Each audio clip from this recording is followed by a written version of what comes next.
Comment c'est possible que des gens qui ont fait une transition de genre puissent un jour revenir en arrière? Eh bien, je pense que c'est parce que la notion de genre est redéfinie. Pour moi, avant, le genre, c'était le sexe de son cerveau. On naissait avec, mais on le découvrait bien plus tard, son sexe. Et je n'attache aucun stéréotype social à ce sexe-là. Et c'est dans cette étude pour rentrer dans les codes masculins, pour qu'on m'appelle. Je pense que je vais te répondre à cette vidéo, je pense que c'est simplement le fait que le genre n'est plus basé réellement sur le sexe ou le genre général. Il y a plus de définition, il y a plus de cases du genre et il y a plus de cases du sexe. Il y a plus de cases au niveau du sexe ni du genre. C'est-à-dire que la notion de sexe et de genre n'est plus autant neutralisée qu'avant. Il n'y a plus de notion réellement de sexe et de genre qui est prédéfinie ou définie ou autodéfinie ou très définie ou normalisée ou normatif, parce que il y a ce côté où le genre a beaucoup évolué. Le genre neutre fait que maintenant, il y a des gens qui ne veulent plus se baser ni sur un genre, des personnes qui ne veulent plus se définir d'un genre ou qui ne veut plus définir du tout des stéréotypes du genre ou de la masculinité ou de la féminité, ou des personnes qui ne veulent plus du tout se définir avec des catégories de genre. C'est-à-dire que il dit plus qu'ils sont non-binaires ou transgenres ou définis d'un sexe ou un genre. Il veut plus de mots, de phrases ou de définitions des mots et des phrases générales du genre. Tout simplement, les personnes ne veulent plus définir le sexe, le genre. Il n'y a plus de définition du genre, du sexe. Il n'y a plus de définition du sexe, du genre, du sexe, du genre, de la place du genre, de la place du sexe dans la société générale. Il n'y a plus de définition du genre, du sexe, ça. Même le mot cisgenre biologique commence à réellement disparaître.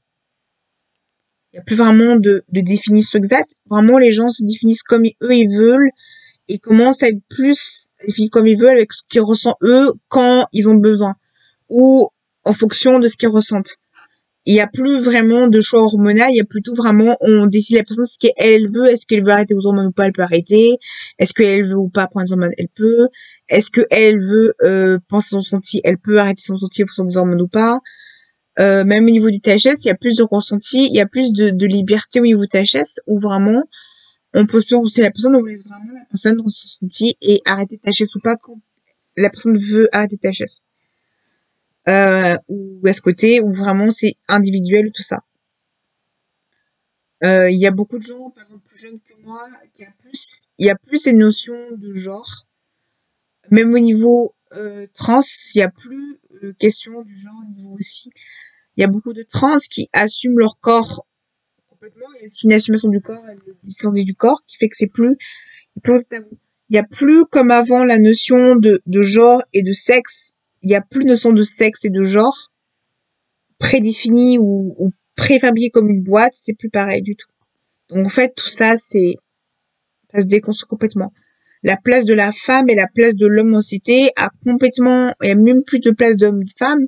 Il y a comme une incitation du genre varié, du genre complètement varié, non genré,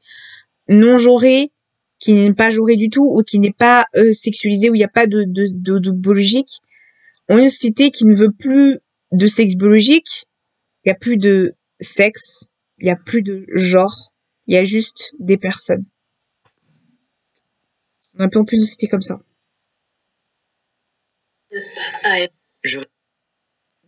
Oh là.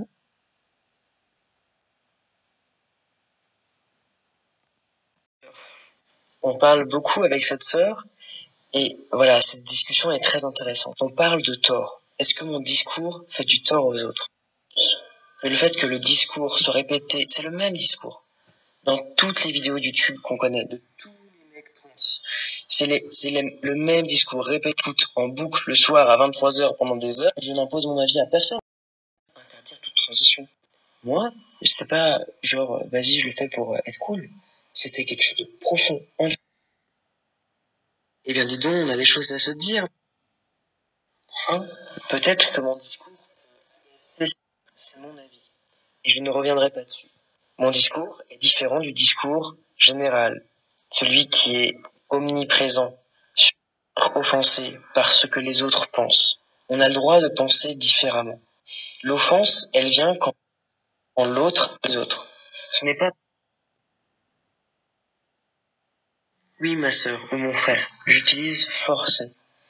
Je pense toujours qu'on nous force à transitionner. J'en ai parlé plusieurs fois. Mais tu sais, dans une transition, il faut que tu passes par un psychiatre. C'est l'ordre qu'il leur est donné de la commission. Il regarde seulement s'il n'est pas schizophrène, tout de suite faire tout ce qu'on veut. Voilà. C'est ce que je disais dans beaucoup de vidéos. Voilà, vous voyez que d'autres personnes le pensent. Vous voyez très bien qu'il n'y a pas que moi qui pense comme ça. Il y a d'autres personnes qui pensent aussi comme moi. Donc, en fait, vous voyez qu'il y a bien sûr d'autres personnes qui pensent aussi comme moi. C'est que je suis pas seule à penser comme ça, en fait. Vous voyez qu'il y a pas d'autres, vous voyez qu'il y a d'autres personnes qui pensent aussi comme moi, en fait. Donc, vous voyez qu'il y a d'autres personnes aussi qui pensent comme moi, que je suis pas seule à penser comme ça et que vraiment je suis pas seule à penser comme ça. Je suis complètement d'accord de ce qu'il dit. Je suis complètement d'accord de ce qu'elle a dit, je suis complètement d'accord. Je suis d'accord pour tout parce que vraiment, je suis complètement d'accord de ce qu'elle dit.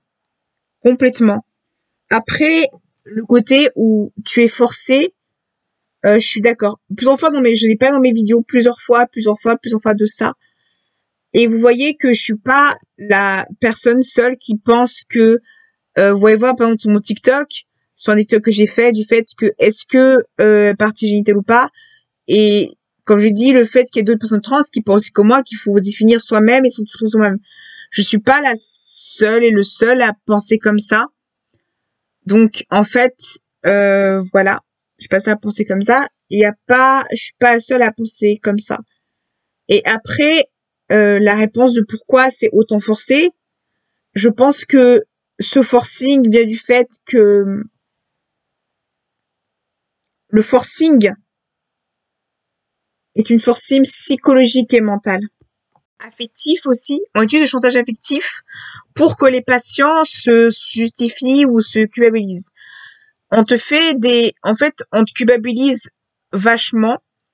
Les médecins qui freinent et tout ça, sont critiqués parce qu'ils freinent la transition et qu'ils freinent et tout ça, pas les associations et pas les assos. Et les psychiatres qui te font des analyses en faisant du chantage affectif, qui te manipulent, qui font du chantage affectif pour que tu fasses ce que eux ils voudraient.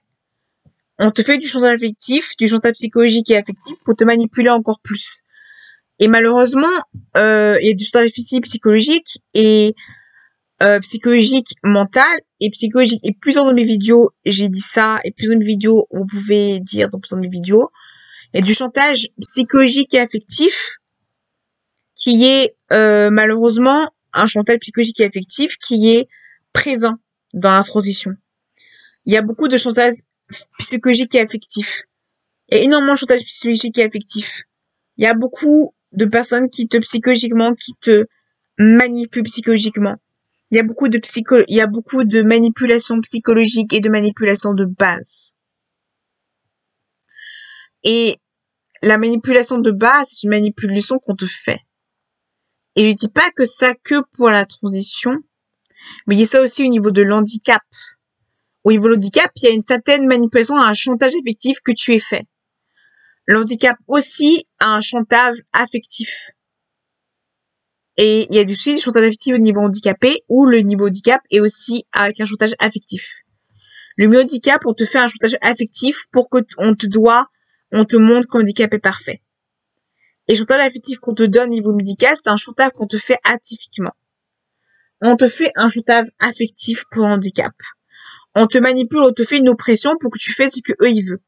L'oppression ou l'oppression de la rapidité pour que tu progresses rapidement dans ton handicap. Une oppression rapide. Et je dirais que c'est pas que ça dans la transition, mais j'ai vu ça aussi dans l'handicap. Le même phénomène dans l'handicap aussi. Où beaucoup de gens, il y a l'oppression au niveau handicap. J'ai vu ça aussi dans l'handicap. phénomène dans le meilleur chose dans le handicap, j'ai vu le même phénomène dans le handicap, où il y a vraiment une oppression et une oppression handicap. Donc, en fait, ce que j'ai vu au niveau médical, j'ai vu pareil dans le handicap. L'oppression, on te fait une oppression pour que tu fais ce que eux ils veulent. Et dès que c'est toi, ils te font une oppression. Je condamne tout ça et que je fais des vidéos pour condamner le fait que l'oppression est faite. Et on fait une oppression aux personnes qui sont, en guillemets, l'oppression sociale qu'on fait. Et l'oppression, je l'ai vécu, donc je sais ce que c'est. Et tout ce qu'il dit, je l'ai vécu, donc je sais ce que c'est. J'ai fait des transitions pendant 1 an, et c'est à cause de ça que j'ai transitionné. Donc, en fait, tout simplement, je crois que ça a duré 2 ans ou 1 an. Donc, tout ce que j'ai vécu, tout ce que il a vécu, même si c'était pas hormonal, que c'était social, je l'ai vécu. Donc, je sais ce que il dit, je l'ai vécu. Il y a d'autres personnes qui ont vécu. J'ai vu plein de témoignages, j'ai pas dans les groupes. Vous pouvez demander à personne de témoignages sur des groupes canadiens, français, anglais. Vous pouvez voir qu'il y a beaucoup de gens, il y a beaucoup de témoignages sur ça, de personnes qui ont vécu la même chose qu'il a vécu. Qu'elle a vécu, je veux dire, désolé. Donc, en fait, ce qu'on dit est pas faux. Voilà.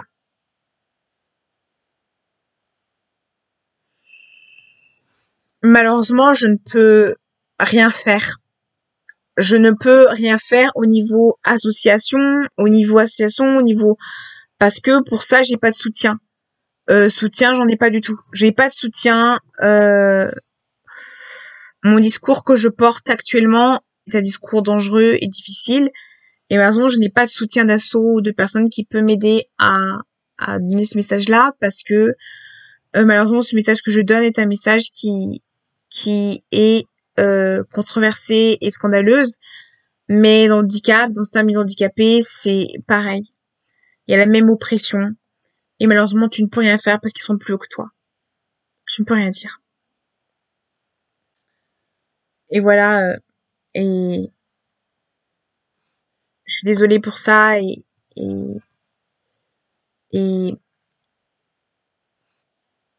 ça me, au fond, je suis un peu je suis un peu énervée aussi du fait que il y a aucune écoute sur ça, il y a pas de ressenti, il y a pas d'écoute, il y a pas d'aide psychologique.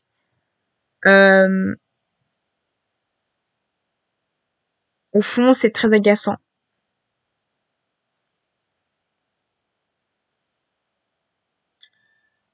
Tout ce que j'ai pas dans mes vidéos, c'est ce que j'ai vécu personnellement, ce que j'ai vécu. J'étais toujours franc avec la langue de bois et tout ça. Donc, peut-être c'est dur, peut-être c'est pas facile ce que j'ai dit, mais c'est ce que j'ai ressenti psychologiquement et mentalement. Que j'aurais dû pas vivre, que j'aurais jamais dû vivre, et j'aurais dû jamais être transitionné plusieurs fois, parce que j'ai transitionné plusieurs fois. J'aurais pas dû, et ça veut dire que clairement,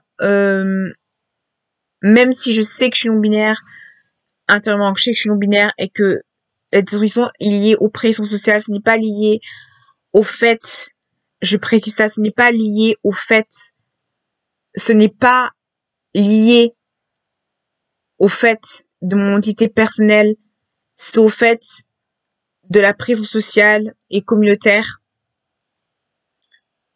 Ce n'est pas au fait, maître social, je vais clarifier, ce n'est pas au fait, ce n'est pas aux personnes concernées. Ce n'est pas au fait de tout ça. J'ai beau d'être raisonnée et raisonnée parce que j'avais une présence sociale qui était trop forte, qui a fait que je n'ai pas réussi à surmonter les difficultés, qui a fait que j'ai pu surmonter tout ça psychologiquement et physiquement, moralement. Et j'étais fragile psychologiquement. Donc, la discussion que j'ai fait plusieurs fois est liée au fait ou des pauses que j'ai fait et les doutes que j'ai eus et les questionnements que j'ai eus envers ma transition est lié au fait de l'oppression communautaire et au fait que les dépressions que j'ai eues plusieurs fois est liée au fait, pas au niveau de la société, c'est au niveau de la société aussi, au niveau sociétal, au niveau de la société, c'est au niveau de la société, c'est la société qui m'a fait ça, la société, c'est la société qui m'a rendu comme ça. La société, c'est au niveau de la société, mais c'est aussi à cause de la communauté qui m'a rendu comme ça. Moi, de base, c'est quelqu'un qui, sans étiquette, qui vivait bien sa transition de base. Toute cette oppression que j'ai vécue m'a fait péter un câble, m'a rendu psychologiquement fragile et incapable de gérer la réalité des choses. Incapable de réaliser la réalité des choses. Incapable être capable de comprendre la réalité des choses. De comprendre la réalité de la vie, du ressenti que je peux avoir. Incapable de incapable de gérer la réalité de ma transition. La réalité de la vie. Incapable de le gérer. Et j'ai vécu aussi la pauvreté parce qu'au début de transition, j'étais pauvre, j'avais pas assez d'argent. On parle beaucoup de la pauvreté, tu fais que tu dois pas d'argent, que tu dois beaucoup que t'as pas d'argent, et que c'est difficile d'avoir de l'argent et tout ça. Et qu'il faut pas que je me plainde de ce que j'ai parce que c'est compliqué de me plaindre. Mais la difficulté de la pauvreté, de la pauvreté, et aussi la cause aussi de difficultés que j'ai eues aussi. La pauvreté et le manque de communauté sociale, la pauvreté. Le fait que j'ai de la pauvreté, que j'ai eu difficulté d'avoir de l'argent pour me payer un bon bender, un bon package, un bon rembourrage, quelque chose qui peut me compresser complètement. Tout ça a fait que j'ai eu une oppression, que j'ai une difficulté, tout ça. Et il y a eu beaucoup de causes du fait que j'ai beaucoup de serrer les dents et de sourire et de pas montrer mes émotions parce que j'ai vécu ça. Et c'était très dur. J'ai vraiment vécu la pauvreté où vraiment j'avais pas de petite bender, tout ça. Donc quand t'es pauvre, tu n'as pas la solution à tout, tu n'as pas le infuse et tu peux pas avoir les moyens. Et quand t'es pauvre, tu ne peux pas avoir les occasions au niveau handicapé, tu ne peux pas avoir ce que tu dois avoir au niveau handicap. Dans ma transition à côté. Je pense que c'est lié au fait que le manque de moyens, le manque d'informations a fait que finalement que je suis tombée dans ce trauma qui m'a rendu fragile psychologiquement. La communauté handicapée m'a rendu fragile psychologiquement. Ça m'a détruit psychologiquement. La communauté trans la communauté BGT m'a détruit psychologiquement des moments. Je dis pas que toute la communauté, je généralise pas toute la communauté BGT, je dis certains de la communauté BGT m'ont détruit psychologiquement. M'a détruit psychologiquement et mentalement. Même si certains de la communauté sont gentils, agréables, super gentils, super gentils et super agréables psychologiquement.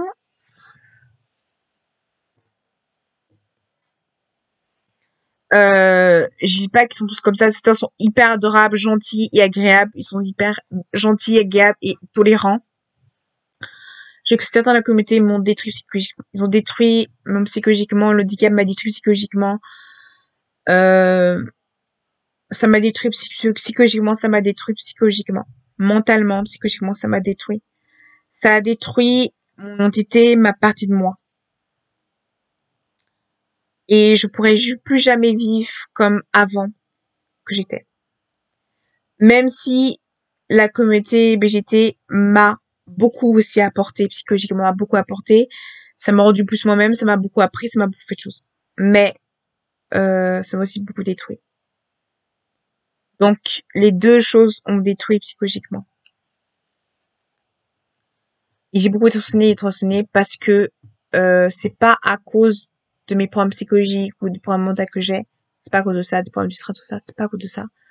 Ni mon handicap, c'est lié au fait que j'ai beaucoup eu de difficultés aux critiques. Donc, malheureusement, tu subis énormément de choses et tu peux rien dire. Donc, ma transition est liée à ça. Mais des transitions plusieurs fois est liée à ça. Je pense que plusieurs fois j'ai arrêté par exemple ma transition parce que j'en pouvais plus psychologiquement et que j'avais pas des psychologiques assez suffisants et que quand t'as pas les moyens, tu ne peux pas forcément faire tout ce que tu veux. Tu n'as pas la force, tout ça.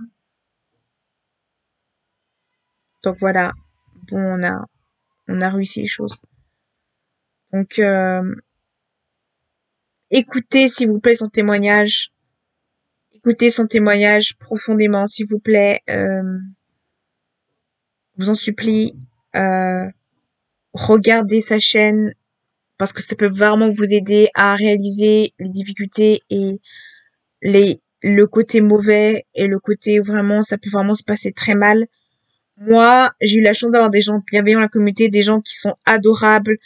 J'ai eu la chance d'avoir des gens adorables, une communauté BGT qui était adorable, des gens qui sont tolérants, qui sont gentils. J'ai eu des gens qui sont hyper gentils. Même s'ils sont pas là, les gens, je remercie beaucoup ces personnes-là parce qu'ils sont très gentils. J'ai eu des gens dans la communauté qui étaient adorables, des amours, des gentils. Ils ont réussi à construire ma confiance en moi. Même si il y a des gens qui me détruisent psychologiquement encore. J'ai eu la chance d'avoir ces personnes-là dans ma vie. Des gens qui étaient adorables, des gens qui m'ont apporté psychologiquement. Ces personnes-là m'ont senti, m'ont ouvert, m'ont poussé à devenir la personne que je suis devenue. Et c'est, sans eux, je pense, que je serais pas devenue ces personnes-là. Sans eux. Peut-être ils ont fait, peut-être pas beaucoup, mais ils ont fait beaucoup de pas pour m'aider.